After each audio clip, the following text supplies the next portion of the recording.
So you've made your beat and you've used some aux channels and you've got some effects going on, some reverb, some delays, and you're not sure how to export that as well as the actual beat.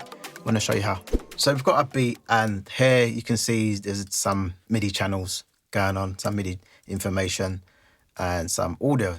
What you can do is just go to export and then all tracks as audio files and export the whole lot. But if you've got a few other channels like I've got on here, some other stuff going on, I don't want all of that involved. So you can just highlight the section that you want, to export, and then go to export and then click on 14 or however many tracks within your session, and then just go to export cycle range only. It's normally on trim silence at file end. So just choose export cycle range only, whatever bit depth you want.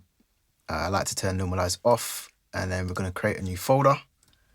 So we call this YouTube TrackOuts test. Hit create and export. But we don't want to do that yet because we've got some effects. What about the reverbs and the delays from the aux channels? Because if you do just that, then you're not going to have all that information. So press Command and dot, and that will stop the export from happening. So let's go over to our aux channels that we used, and we've got near verb and far verb. And I'm going to rename that as verb 1. Verb 2. So we want to include the verbs, we want to include the reverbs because that's important.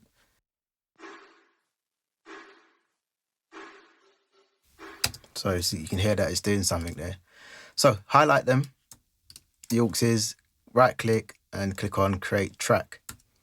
Now you're going to see the two auxes in your edit window, but there's nothing here to say that they're doing anything.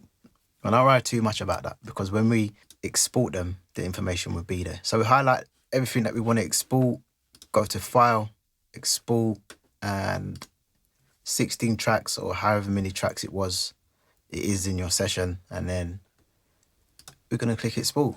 So the reason why you want to do it this way is to make sure that you've got your aux channels in there as well, because you don't want to get no emails, no phone calls telling you that it doesn't sound the same, something's different, something's wrong. And this way you're covering yourself, so you know that everything that you've used within that session is there. So we've included the MIDI, we've included all the audio files, and we've also included the aux channels. So we're just going to wait for Logic to do its thing, and we're going to drop it back into a new session just to make sure that everything's there. So here's the beat. This is just the first part.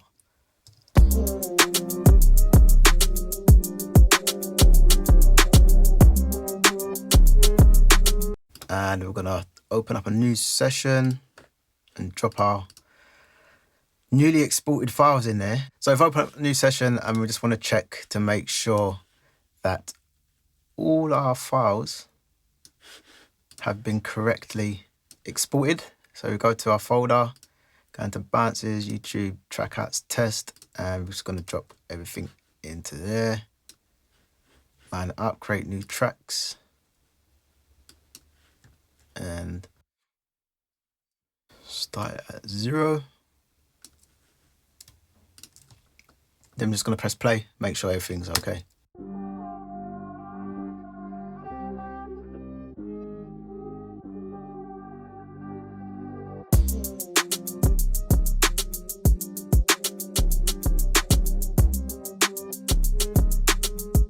So now you know how to add your effects channels, your auxes within your TrackOuts session, your TrackOuts. So when you come to sell them, send them off to the artist, to your mix engineer or whoever they are.